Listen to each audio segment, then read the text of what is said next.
Boa noite, meus irmãos. Graça e paz. Só um breve aviso, aqui o texto saiu errado, porque a princípio é pregar só esse texto, mas a gente vai olhar o capítulo 8 e o capítulo 9 de 2 Coríntios. Então, vamos abrir nessa carta do apóstolo Paulo, a segunda carta de Paulo aos Coríntios, capítulo 8 e capítulo 9, são dois capítulos curtos. E hoje eu vou fazer um sermão um pouco diferente, né? As últimas semanas nós vimos a história de Ruth, eu preguei uma narrativa. É o tipo de sermão na qual a gente entra na história, imagina os personagens, olha para os diálogos. Agora a gente está soltando para uma carta, aproveitando esse intervalo entre o final de Ruth e o começo dos estudos em Apocalipse, daqui a pouco, no mês de julho. Então, nesse momento breve, eu quero falar com vocês sobre a questão da generosidade cristã. E como a carta de Paulo ela é muito objetiva e muito direta, eu quero trazer para vocês hoje um sermão ético. Eu quero falar para vocês sobre princípios bíblicos sobre um determinado tema a partir da carta de Paulo aos Coríntios. Então nós vamos ler aos poucos esses capítulos, o 8 e o 9, observando de maneira sucinta e direta como o apóstolo Paulo orientou aquela igreja tão querida dele, e apesar de todos os problemas, a como enxergar e lidar com a questão da generosidade, a contribuição financeira. Eu confesso que esse é um tema que a gente tem um certo receio de pregar como pastor, dado o contexto brasileiro, onde tem tantos picaretas extorquindo pessoas em púlpitos por aí, pregando promessas vazias e cura e prosperidade, tantas coisas que Deus não prometeu em nenhum lugar da sua palavra, não pelo menos da maneira como foi escrita. Mas falar sobre a verdade, quando há tanto erro, é algo necessário, porque senão a gente apenas ouve o lado errado e pressupõe que sabe o certo. E às vezes o que a gente pressupõe saber sobre o certo nem sempre está tão bem estabelecido na palavra de Deus. Por isso nós vamos olhar nessa passagem aqui 6 princípios sobre como nós devemos enxergar a questão da generosidade cristã. E sim, vamos falar de dinheiro, porém da maneira como a Bíblia nos ensina a enxergar esse assunto. Por isso, durante o sermão, por favor, mantenha a sua Bíblia aberta, acompanhe na medida que nós formos avançando na leitura desse texto, mas antes disso, vamos orar mais uma vez. Santo Deus, fala conosco nesse momento. Nos mostra, Pai, na Tua palavra, a Tua vontade revelada, nos convence da Tua verdade, da Tua certeza, da certeza de que a Tua palavra é verdade para a nossa vida, e nos dá o Teu poder, Pai, que só vem do Teu Santo Espírito na nossa vida, para viver de maneira que cumpramos a Tua palavra e glorifiquemos o Teu nome através da nossa postura de vida em todas as áreas dela, como veremos hoje na questão financeira também. É o que nós te pedimos em nome de Jesus Cristo. Amém. Como disse, irmãos, falar sobre dinheiro é sempre uma coisa um pouco assustadora para pastores que se preocupam em falar aquilo que é certo, porque é muito fácil a gente dizer alguma coisa que parece o erro e por isso algumas conclusões erradas acontecerem, ou talvez dizer uma outra questão que às vezes é negligenciada e soa um pouco radical e a gente rejeitar como que um todo essa ideia da Escritura com relação à questão financeira. Por isso eu peço que você, na medida em que surgir alguma resistência no seu coração, amanse o coração.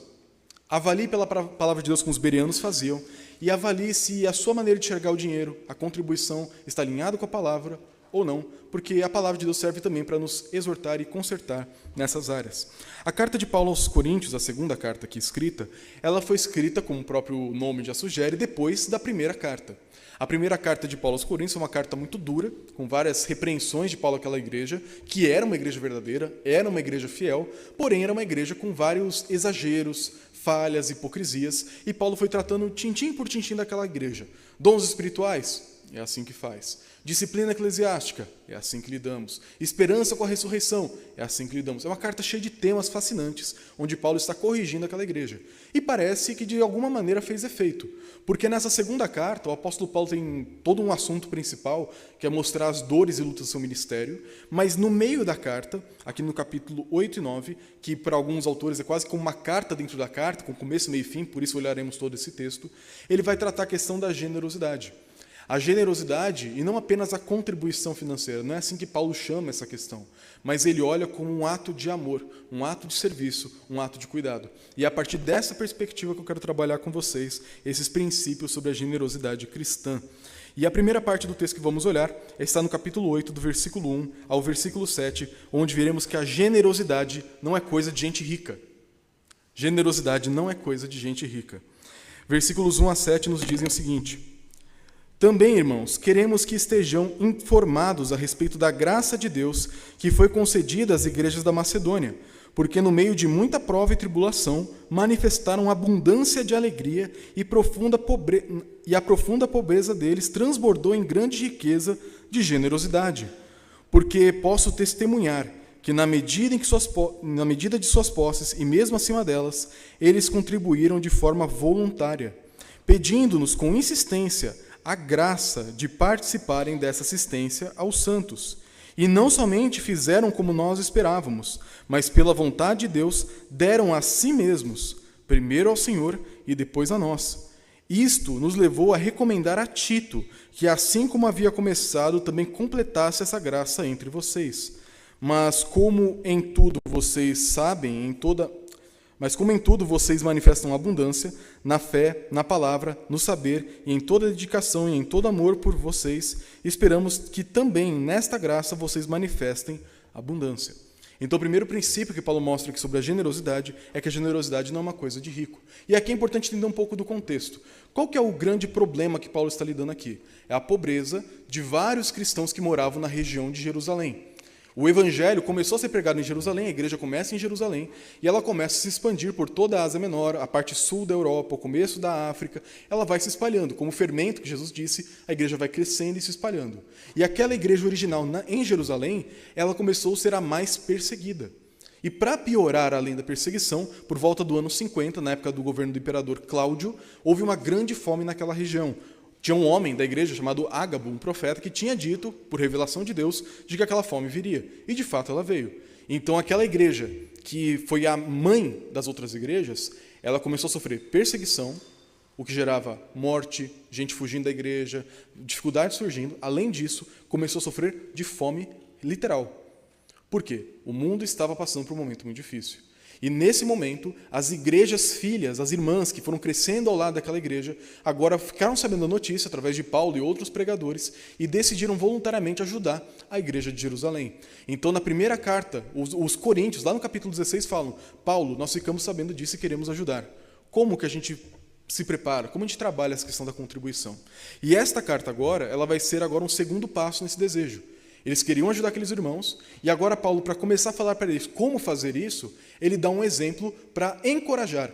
E o exemplo que ele dá é da igreja da Macedônia, que, segundo o apóstolo Paulo, é uma igreja paupérrima, muito pobre, com várias dificuldades financeiras, que também passou por aquela fome, assim como a igreja de Jerusalém, mas eles tiveram a graça de contribuir. Eles tiveram a graça de olhar para as suas circunstâncias, para os seus recursos que tinham, olhar para a necessidade dos irmãos queridos que eles tinham em Jerusalém, a igreja que, de certa forma, gerou eles, e pensar: esse problema é meu problema. Precisamos ajudar? Quanto eu posso ajudar? Não o quanto vai sobrar para ajudar, mas quanto eu posso ajudar.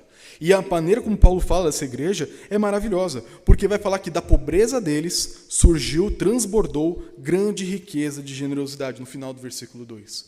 Então aquela igreja que passava por dificuldades tremendas, uma igreja pequena, uma igreja pobre, ela olhou para a necessidade do outro irmão e pensou: eu tenho que ajudar. Só que mais para frente nesse mesmo texto, o apóstolo Paulo vai dizer que eles ajudaram além das próprias posses. Então, assim, a gente imagina que nem a gente vai ter daqui a pouco a campanha para a gente montar o nosso ar-condicionado, que a gente já explicou pela manhã, que vai ter um certo gasto financeiro nisso.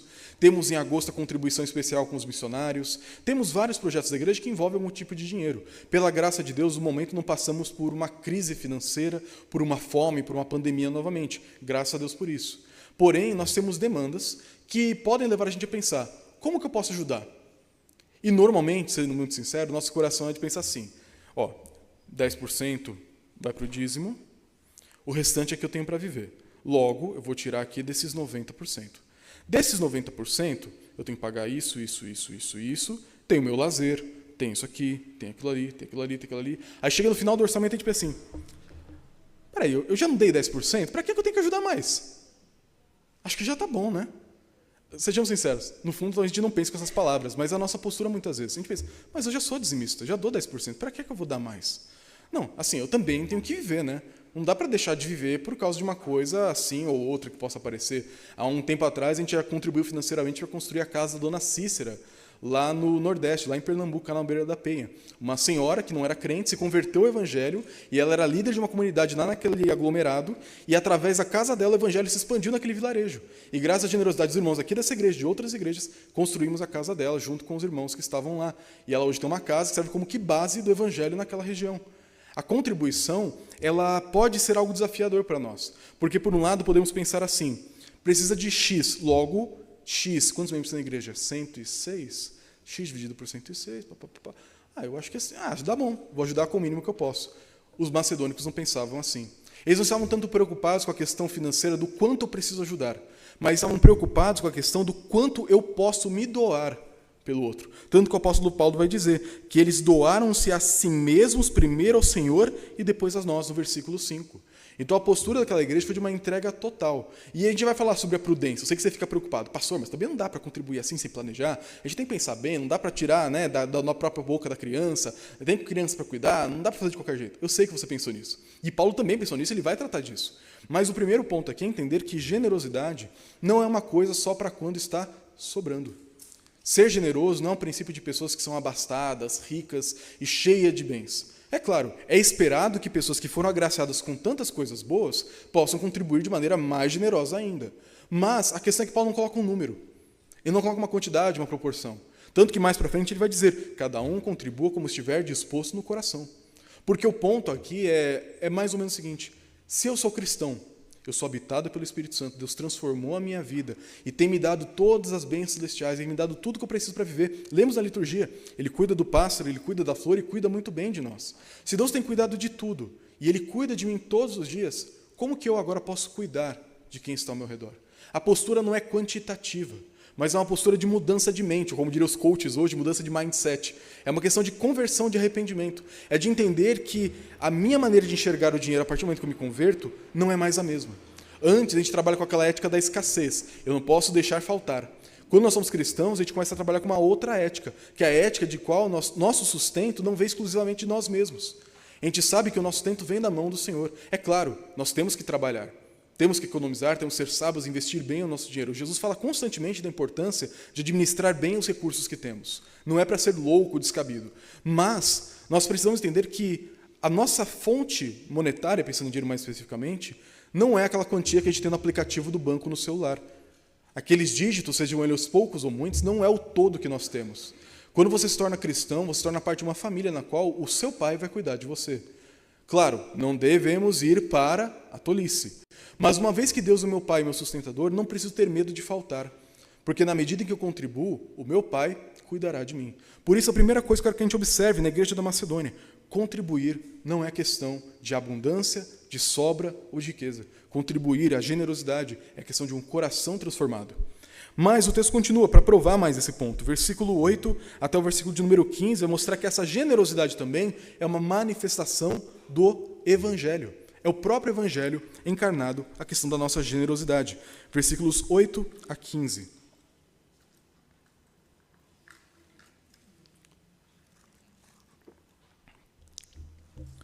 Não digo isto na forma de mandamento, mas para provar, testar, se o amor de vocês é sincero, comparando com a dedicação de outros. Pois vocês conhecem a graça de nosso Senhor Jesus Cristo, que, sendo rico, se fez pobre por amor de vocês, para que, por meio da pobreza dele, vocês se tornassem ricos. E nisso dou a minha opinião. Convém que vocês façam isto. Vocês que, desde o ano passado, começaram não só a fazer, mas também a querer. Terminem agora a obra começada, para que, assim como mostraram boa vontade no querer, assim também completem esta obra, dando de acordo com o que vocês têm. Porque se há boa vontade, a oferta será aceita conforme o que a pessoa tem e não segundo o que ela não tem. Não se trata de fazer com que os outros tenham alívio e vocês tenham sobrecarga, mas para que haja igualdade. Neste momento, a abundância que vocês têm supre a necessidade deles, para que a abundância deles venha a suprir a necessidade que vocês vierem a ter. Assim haverá igualdade, como está escrito: quem recolheu muito, não teve demais, e quem recolheu pouco, não teve falta. Então, nós vimos que a generosidade é uma questão de crente, não é questão da quantidade de dinheiro que nós temos.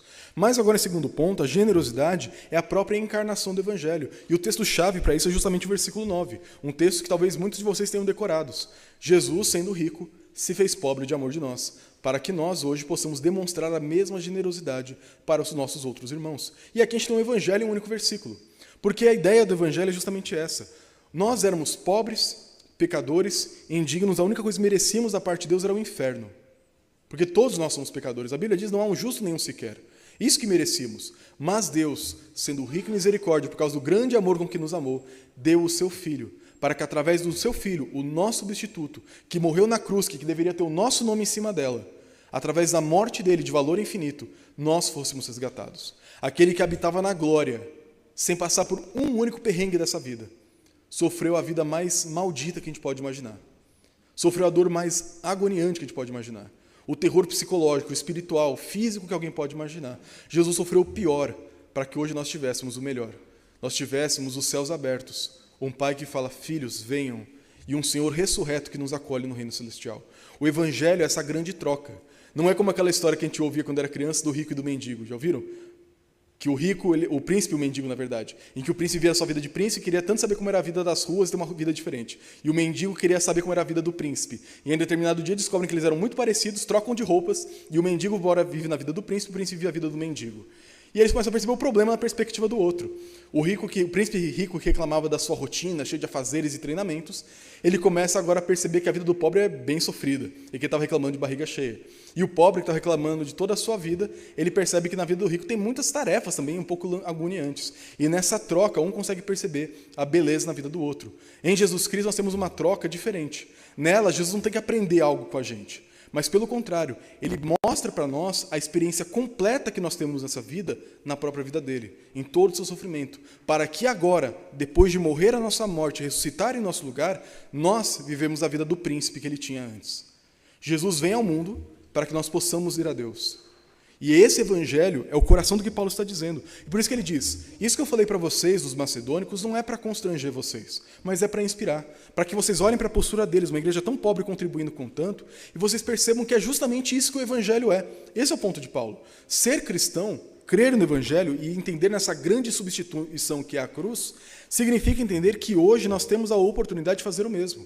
Nós que hoje temos condições, assim como Cristo tinha condições no céu, devemos ajudar aqueles que não têm. Tanto que Paulo reconhece aqui no versículo 10 e no versículo 11, vocês têm as condições. Vocês antes sabiam da demanda, mas agora eu sei que vocês estão querendo participar. Por isso, façam isso de coração. E para você que ficou preocupado em faltar, olha o que o final do versículo 11, 12 a 15 dizem. Versículo 11 na verdade, no final dele. Também completem esta obra dando de acordo com o que vocês têm. Porque se há boa vontade, a oferta será aceita conforme o que a pessoa tem, e não segundo o que ela não tem. Não se trata de fazer com que os outros tenham alívio e vocês tenham sobrecarga, mas para que haja igualdade.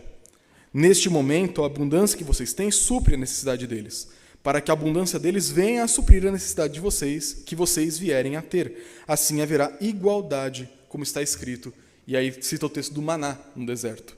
Quem recolheu muito, não teve demais, e quem recolheu pouco, não teve falta. Então essa generosidade, que é uma expressão do evangelho, não é tola. Quando nós vamos contribuir com a causa que for, ajudando alguém que precisa com nossos recursos, o apóstolo Paulo mostra, faça isso de acordo com o que você tem. Já viram aquelas igrejas, infelizmente tem muito por aí? Quem aqui pode contribuir? Precisamos de uma oferta de tanto. E é um valor normalmente exorbitante. E aí ninguém nada, né? Não, Deus me falou que alguém aqui vai contribuir, alguém aqui tem como ajudar com essa oferta. E começa a fazer aquela coerção, aquela pressão emocional, e a pessoa acaba comprometendo-se financeiramente com coisas que ela nem tem, acaba se endividando com a própria igreja, pega dinheiro com a agiota para ajudar na igreja, acaba tirando o dinheiro das crianças, do cuidado que tem em casa para dar para a igreja, e a igreja toma tudo da pessoa, e a pessoa sai pobre, o pastor andando por aí de carrão, viajando e queimando o dinheiro da igreja. Isso, infelizmente, é muito comum no Brasil. O ponto aqui que Paulo diz, você não deve dar aquilo que você não tem. A igreja não está aqui para tirar de você as suas necessidades básicas, o cuidado com a sua família, aquilo que é mais essencial. Você não tem que se comprometer financeiramente com a igreja. A igreja não é para dar dívida. A igreja é para cuidar de quem precisa, incluindo você, que pode ou não ofertar. A gente pensa que a igreja é aquele lugar onde a gente apenas entrega financeiramente, mas a igreja também é o lugar onde nós somos cuidados financeiramente. Quantas vezes nós não conhecemos igrejas onde conseguimos empregos com contato com outros irmãos? Onde nós já ouvimos falar de igrejas que ajudaram financeiramente pessoas que passaram por necessidade, a comprar remédio, uma cadeira de roda, uma cama necessária em algum momento de enfermidade. Igreja não é um lugar de tirar das pessoas, mas é um lugar onde a contribuição ela é gerenciada para suprir a necessidade da comunidade. Por isso que Paulo vai dizer 2 vezes a palavra igualdade. E não, Paulo não era comunista. De forma alguma Paulo era comunista. Porque nós não temos aquela ideia de que somamos tudo e dividimos por igual a todo mundo. O ponto de Paulo aqui é a igualdade no sentido de não passar necessidade. Então, qual que é o ponto? O irmão aqui está precisando de algo, nós ajudamos para que ele seja suprido. Não para que todo mundo fique pobre igual, que é o que acontece no comunismo. O ponto não é entrar em discussões ideológicas, o ponto não é criar um sistema financeiro ideológico, mas o ponto de Paulo é amor. Se eu amo meus irmãos e vejo passando por uma necessidade, eu vou ajudar. Ele fala, vocês hoje, Coríntios, eu conheço vocês, hoje vocês têm condição de ajudar, então ajudem. Porque se um dia vocês passarem por necessidades, eles poderão te ajudar também. É uma questão de uma rotatividade. Não é uma questão de igualar todo mundo em absoluto. Não é de montar meio que uma renda mínima da igreja, onde todo cristão tem que ter a mesma quantia financeira. Não é isso. Mas é olharmos para os irmãos que passam por necessidade e pensar, hoje eu posso ajudar, então hoje eu farei. Amanhã, se eu precisar, eu espero que essa mesma comunidade me ajude também. E por meio desse cuidado mútuo, teremos essa igualdade. Igualdade não de ter a mesma quantia necessariamente. Deus deu para cada um que é necessário, mas para que ninguém passe por necessidade. Então a igreja é um lugar de igualdade, onde o evangelho impera e constrange a gente a fazer aquilo que é necessário, com prudência, de acordo com o que temos, mas fazer algo para aqueles que precisam. E o texto que Paulo cita é a questão do maná. Quando Deus fazia chover pão do céu, lá na época do Êxodo, atravessando o deserto, e lá Deus diz o seguinte, vocês devem colher todos os dias, de segunda a sábado, trazendo para o calendário de hoje, para facilitar, cada dia você colhe o que você precisa para aquele dia. Quando virar meia-noite, só ilustrando, aquele pão vai estragar. Se você for fominha, ganancioso, de querer pegar para 2, 3 dias da semana toda em um dia, não vai adiantar, vai estragar tudo. Por isso, a cada dia confie que Deus vai te sustentar, saia da sua tenda, colhe o maná e volte para casa. O único dia que eles podiam colher em dobro era no sábado, para que na véspera do sábado, para que no dia de descanso eles não tivessem que trabalhar e tivessem de sobra naquele dia. O ponto de Paulo citar o maná aqui é lembrar, em última instância, quem cuida de nós? Deus. Então, a questão não é você pensar, não, mas se eu contribuir com tanto, daqui tanto tempo, progressivamente, a minha questão financeira vai ficar comprometida. Nosso calendário é um pouco diferente como cristãos. Já viram aquele filme Como Se Fosse a Primeira Vez? É um pouco antigo já, do Adam Sandler e a Beth Moore, eu acho. Faz tempo que eu vi esse filme. É uma menina que perde a memória toda noite, né? E todo de novo dia ele tem que reconquistar ela e fazer ela se apaixonar por ele de novo. É um filme que eu gostava bastante na época, tem uns 10 anos que eu vi já. Não sei se tem alguma besteira lá no filme, mas na época eu gostei. E nós temos como cristãos uma certa mentalidade que deveria ser desenvolvida daquela forma. É como se a cada dia, não que a gente tivesse a amnésia completa, mas como se a cada dia nós lembrássemos, eu preciso de sustento. Aí vira o dia, eu preciso de sustento. Por quê? A cada dia Deus cuida de nós. A gente leu isso na liturgia. Jesus falou, basta a cada dia o seu próprio mal. Tem tanta gente que sofre de ansiedade, de aquela angústia profunda de ter medo de não dar conta dos comprometimentos financeiros, de não conseguir fechar as contas no final do mês. Poxa, eu estou tão preocupado com isso, eu não vou ajudar quem precisa. Eu estou tão preocupado com minhas finanças que eu não vou ser dizimista. Eu estou tão preocupado com minhas finanças que eu não vou fazer coisas que devem ser feitas com o meu dinheiro. Eu estou tão preocupado com minhas finanças que eu vou me comprometer ainda mais com a agiota. Com o jogo, pensando que com o joguinho eu vou ficar rico, com o tigrinho. A gente falava do diabo, né, com o chifre, hoje o diabo veste pele de tigre. Porque a gente vive nessa mesma loucura. Nós queremos, de alguma forma, resolver o nosso problema da pior maneira possível. Só que Jesus diz, basta a cada dia o seu próprio mal. E ali está falando de sustento. A questão não é ser imprudente novamente, mas confiar que, qual é o meu problema hoje? O que eu posso fazer hoje para resolver um problema? Como que eu posso depender de Deus hoje para enfrentar essa situação? É isso que eu vou fazer. Porque amanhã você nem sabe nem se vai estar vivo. Aquela conta no final do mês, você não sabe nem se vai chegar lá. É claro, nós temos que nos planejar, mas a questão é que nós não devemos viver olhando para o futuro, mas a cada dia renovar a nossa confiança e esperar novamente pelo sustento de Deus, assim como era o maná. É por isso que Paulo cita esse texto aqui.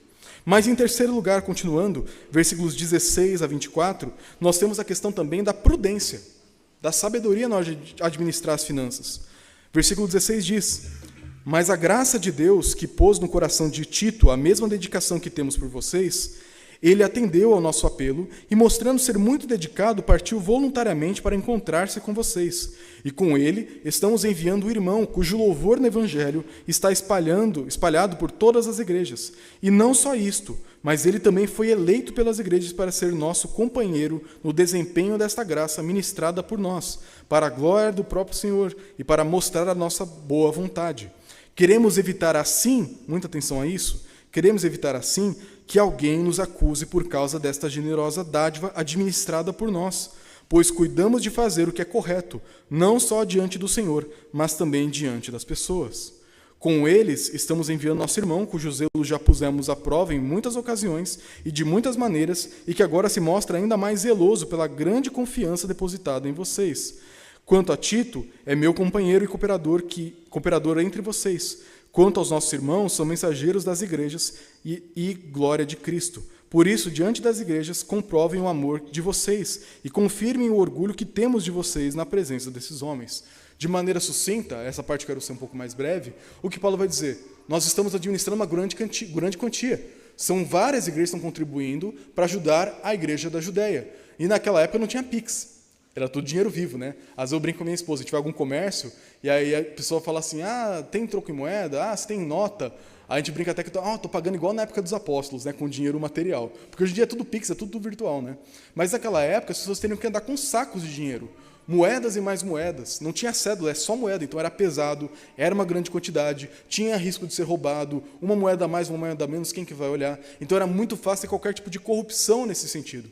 Por isso que Paulo diz, eu estou enviando para vocês para receber essa coleta o Tito, que era um pregador, um ministro do evangelho, que cuidou daquela igreja, tem familiaridade, é de confiança. Ele vai pegar com vocês esse valor, junto com outro irmão, que era conhecido publicamente pelo seu caráter. Ambos vão se juntar com outro irmão, que foi testado por nós, experimentado, é um homem digno de confiança, e juntamente, então, essa comitiva de 4 pessoas vai levar as ofertas lá para Jerusalém. E o grande motivo disso, Paulo diz, pois cuidamos de fazer o que é correto, não só diante do Senhor, mas também diante das pessoas. A gente não quer dar motivo de ninguém falar nada. E esse é um dos motivos pelo qual na nossa igreja, a igreja presbiteriana, não só aqui, mas qualquer igreja presbiteriana do Brasil, IPB, nós temos o costume de todo ano, costume não, o decreto, né, nossa própria Constituição, de todo ano fazermos a prestação de contas. Cada centavo que entra na igreja passa por uma comissão de exame de contas composta de 4 irmãos, né, 4 irmãos, primeiro revisado pelo tesoureiro, passa por 4 irmãos verificando, e todo ano, publicamente, para os membros da igreja, mostramos tintim por tintim, cada centavo que entrou, para onde foi destinado, como que foi gasto, quanto cada um recebe dos funcionários, do pastor, seminarista, faxineiro, todo mundo, onde cada centavo da igreja vai. É isso que uma igreja minimamente séria deveria fazer, porque o que tem de igreja aí roubando gente e tendo falcatrua com dinheiro é mato. Tem gente que fica pensando, pastor é tudo ladrão. Fica uma curiosidade para você. Eu não encosto em um único centavo dessa igreja. Se você fala assim, pastor, posso te entregar uma envelope de oferta para você entregar para o tesoureiro? Você nunca vai me ver segurando uma nota da sua mão, um comprovante de Pix. Você tem que receber dinheiro, fala com o tesoureiro, porque tem tanto problema por aí que a gente evita, né? O pessoal até brinca, né? Quem já se queimou com sopa só para ter sorvete. Então, eu vou tomar cuidado com isso, nós tomamos cuidado com isso. Porque a ideia é ter prudência, ter sabedoria, não dar motivo para o mínimo de suspeita sobre nada que acontece com as finanças da igreja. Há prestação de contas, há clareza, pessoas de confiança, um fiscaliza o outro e aquilo que sai chega onde tem que chegar. Então isso aqui é uma questão mais daqueles que administram as finanças da igreja, mas devemos fazer tudo com clareza. É muita burocracia. Mas é burocracia para a glória de Deus. Não podemos fazer do jeitinho mais prático ou rápido, porque isso dá motivo para zombar do evangelho. Mas seguindo, capítulo 9, do versículo 1 a 5, veremos também que a generosidade envolve planejamento. Se existe a prudência de não dar além do que nós podemos dar, também existe uma maneira certa de fazer isso, querendo fazer o bem. Então, 1 Coríntios 9, do 1 ao 5, vai dizer, ora, quanto à assistência em favor dos santos, o cuidado dos crentes lá de Jerusalém, não é necessário que eu escreva a vocês, porque conheço a boa vontade de vocês, da qual me orgulho diante dos macedônios, dizendo que os irmãos da Acaia estão preparados desde o ano passado, e o zelo de vocês tem estimulado muitos deles. Mas enviei estes irmãos para que o nosso louvor a respeito de vocês, neste particular, não se desminta, a fim de que, como venho dizendo, vocês estivessem preparados. Do contrário, se alguns macedônios forem comigo e descobrirem que vocês não estão preparados, isso será uma vergonha para nós, para não dizer que será para vocês também, para toda essa confiança que tivemos em vocês. Portanto, julguei necessário recomendar aos irmãos que procedessem na visita. Perdão, eu estou lendo aqui na lista pequenininha, estou me confundindo um pouco, os irmãos já perceberam, né? Versículo 5. Portanto, julguei necessário recomendar aos irmãos que me precedessem na visita a vocês e preparassem de antemão a oferta que vocês prometeram, para que essa seja pronta como expressão da generosidade e não de avareza. Então, quarto princípio aqui, na verdade, é a questão do planejamento. Paulo diz para eles, o Tito está a caminho, e nós já temos esperado que vocês vão contribuir. Vocês já disseram para a gente que vão contribuir mais ou menos com uma quantia específica. Esperamos que aquilo foi acordado seja cumprido, porque senão será uma grande vergonha para todos nós. Porque eu contei a história de que vocês vão ajudar e vocês disseram que ajudar, então vai ficar feio para todo mundo. Por isso, o conselho de Paulo é, se organizem, para que quando Tito chegar, Vocês organizem as finanças para que assim que eu chegar aí para recolher, eu já pegue e envie rápido. Por quê? Se Paulo atrasasse, poderiam pensar, Paulo pegou o dinheiro e fugiu. Ou mataram Paulo e pegaram todo o dinheiro da igreja. Para não dar motivo de suspeito, para não dar motivo de medo, qualquer coisa, se planeja antecipadamente. Então, de maneira prática, nós temos várias maneiras de aplicar isso aqui. Por exemplo, no dízimo. Os dízimos que nós contribuímos, nós temos entendimento de que é uma coisa válida para os dias de hoje, o dízimo. Ele, claro que não é exatamente como era na lei de Moisés, mas o princípio de proporcionalidade de 10% permanece aos dias de hoje. Nós entendemos isso a partir de várias escrituras, temos até uma carta oficial da EPB explicando a nossa posição. É a nossa posição oficial, somos uma igreja dizimista. Porém, o dízimo ele é 10%. Pastor, pode ser 9%? Bem, isso você e Deus que vão ver. Pode ser 11%? Isso é entre você e Deus. O 10% ele é como que um referencial. É uma proporção justa do que Deus sempre pediu do seu povo. Nós seguimos com a ideia de 10%. Só que se você deixar para dar o 10% no último dia do mês, talvez você já tenha gastado ele. Às vezes já passou por isso. Eu já fui muito desorganizado. Eu luto contra a desorganização todos os dias da minha vida. Mas quando a gente deixa para o fim, é capaz de que aquele dinheiro que você pensou que já contribuiu, não ter contribuído. Aí chega no final do mês, já era. Torrei o dízimo. Mês que vem tem juros? Não, dízimo não tem juros, tá? Não tem multa de dízimo, nada do tipo. Você pede perdão para Deus e segue em frente. Mas a questão é que nós não podemos viver sem nenhum tipo de planejamento. Se a gente não se planeja, a gente vai acabar consumindo tudo, a gente vai acabar gastando tudo e não dar a Deus aquilo que é de Deus. Além disso, a questão de ofertas e comprometimentos. Por exemplo, a gente vai ter uma campanha do ar-condicionado. Pela graça de Deus, como foi explicado aos irmãos, temos condições financeiras de... Esperamos pagar todo o ar-condicionado. Mas pedimos que os irmãos contribuam para quê? Para manter o nosso caixa com alguma quantia para podermos ajudar irmãos em necessidade, fazermos projetos, ajuda missionários e por aí vai. Nós temos vários compromissos como igreja que precisam ser mantidos também através da generosidade dos irmãos. É por isso que, por exemplo, a gente fez um controle financeiro.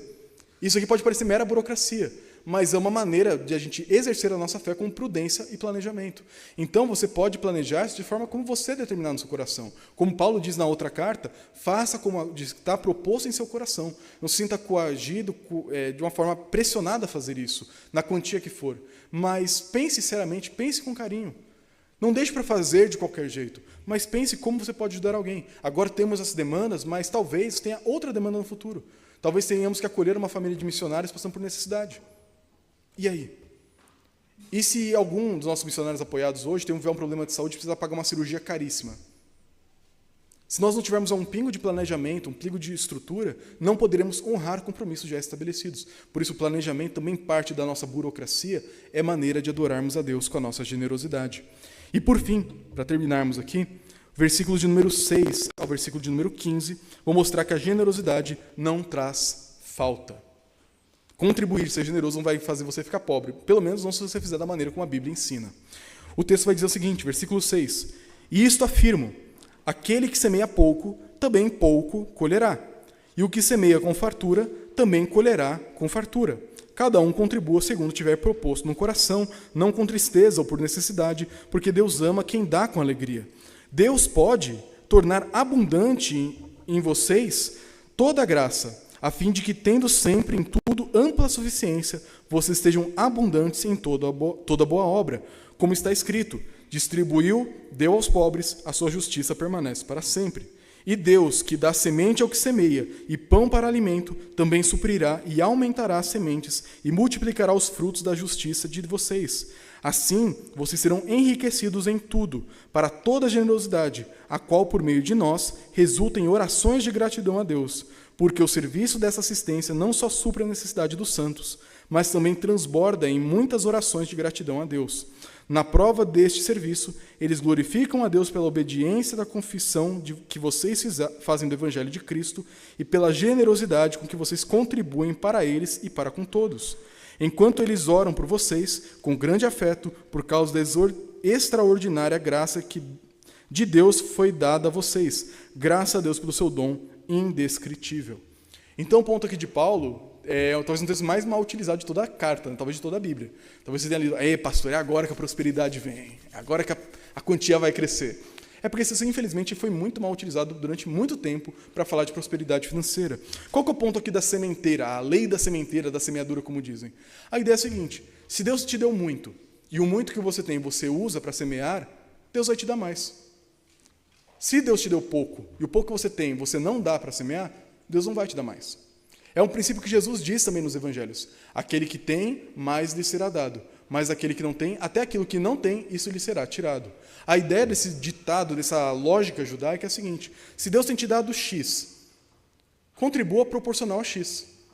Não com medo de faltar, mas contribua de maneira proporcional. Como ele diz, sem pressão, sem coerção, sem alguém apontando uma arma para você. Faça de acordo com o que Deus colocar no seu coração, mas faça. Não faça com medo de faltar, porque se Deus tem te dado para contribuir, Ele pode dar mais para repor aquilo que você deu. E Paulo ainda diz, se você contribuir dessa maneira generosa, Deus pode dar mais e mais. Porque, é claro que aqui é uma redução, tá? Não leve a ferro e fogo que eu vou dizer.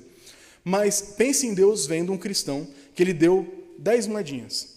E esse cristão fala: pai, muito obrigado pelas 10 moedinhas. Meu irmão precisa de 6 moedinhas, eu vou dar 6 moedinhas para ele. E tem um outro irmão do lado que recebeu também 10 moedinhas. Ele vê o irmão que precisa de 6 moedinhas. Ele fala: oh Deus, obrigado pelas 10 moedinhas, eu vou dar uma para aquele irmão que precisa de 6, espero que os outros ajudem. Para qual desses filhos o pai vai gerenciar mais recursos para fazer o bem nesse mundo? Para aquele que contribui mais. Então aqui não é uma ideia de teologia da prosperidade, de quanto mais você der, mais Deus vai te dar, como infelizmente alguns pregam por aí. Não é essa a ideia. Mas na medida em que seu coração é movido pela generosidade, pelo cuidado, pelo desprendimento, prudente, com planejamento, prestação de contas, como já vimos, mas é feito de maneira contínua, generosa e amorosa, você se torna um canal de bênção de Deus. Uma pessoa na qual, entre aspas, muitas aspas, vale a pena Deus investir. E a gente fica preocupado: ah, Deus, por que você não me dá mais? Eu ralo, tento economizar, tento fazer render, tento fazer prosperar. E aqui não é uma conta de preto no branco, não é uma questão simples. A gente tem o livro de Jó para provar o contrário. Mas a gente vai assim: poxa, Deus, eu faço tudo tão certinho e sempre falta, sempre falta. É talvez porque o nosso coração está muito mais preso na riqueza, naquilo que falta, do que naquilo todo que Deus tem nos dado. E isso é realmente algo confrontador. Isso aqui é uma coisa que às vezes dói a gente ouvir. Mas a ideia é que a gente pense. A gente está tão focado no medo de faltar, que a gente esquece que tudo que a gente tem vem da mão de Deus. E na medida que a gente reconhece que vem da mão de Deus, e eu sou instrumento de Deus para fazer o bem nesse mundo, e eu vivo dessa forma, Deus dará mais para que você continue fazendo isso. Eu desafio você a consultar na história do cristianismo, nos 2000 anos que a gente tem, uma pessoa que ficou pobre, miserável, desamparada, porque foi generosa demais com outros irmãos que precisavam. Alguém contribuiu demais com a obra missionária. Alguém que amou demais o necessitado. Claro que de maneira prudente, sabe como a Bíblia coloca, tá? Tem gente tola que faz tolice. Mas o ponto é, você já viu alguém que ficou pobre por ser generoso, amoroso e viver o Evangelho? Não tem. Por quê? Porque Deus diz que Ele vai suprir cada um daqueles que usa seus recursos para o bem do Evangelho de Cristo.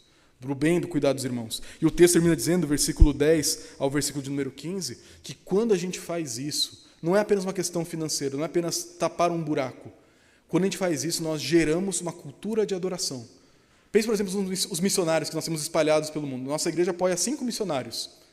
7, né, contando a Jéssica e a Olivia, né, os casais, os filhos, a família, aí tem mais gente envolvida.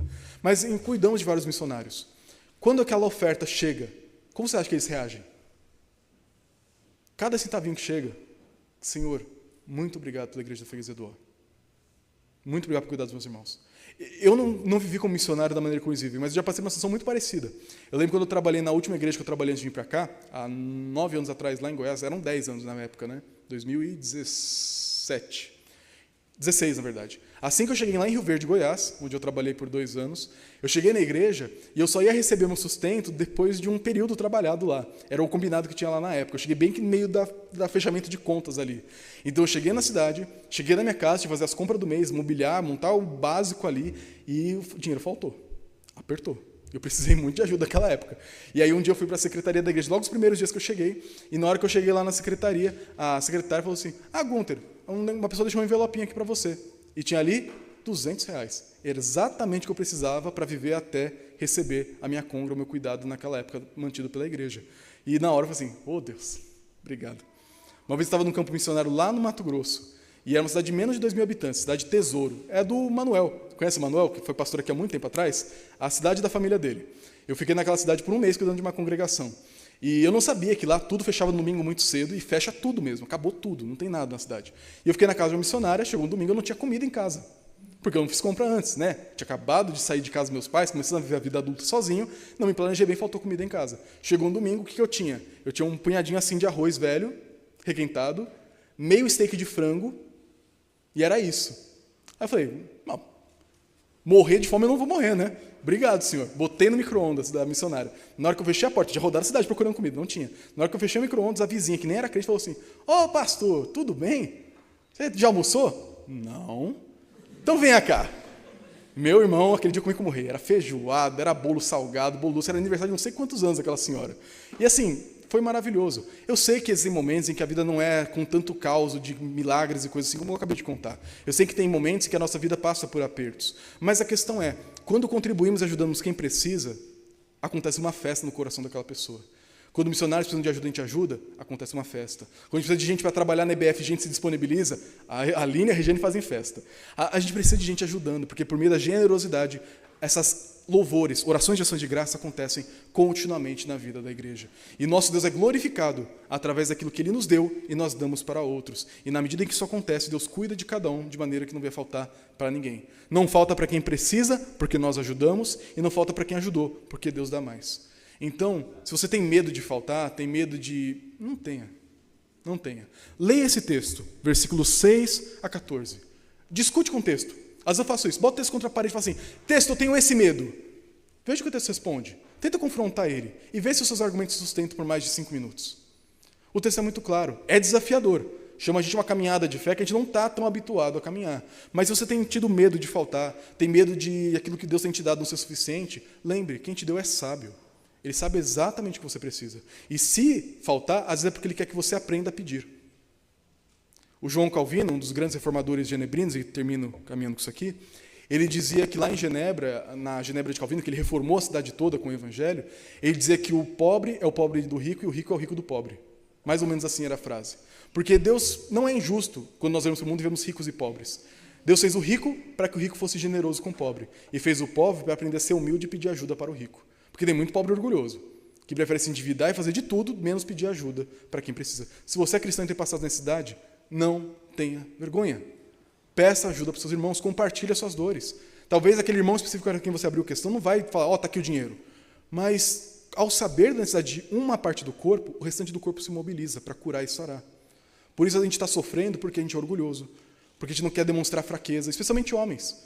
A gente tem tanto medo de não parecer suficiente, bom provedor e sustentador do lar, que a gente tem medo de pedir ajuda. Não tenha. Homem cristão, não tenha. Nós não temos que sustentar o mundo nas costas. Nós não somos os donos do mundo, nós somos filhos dele.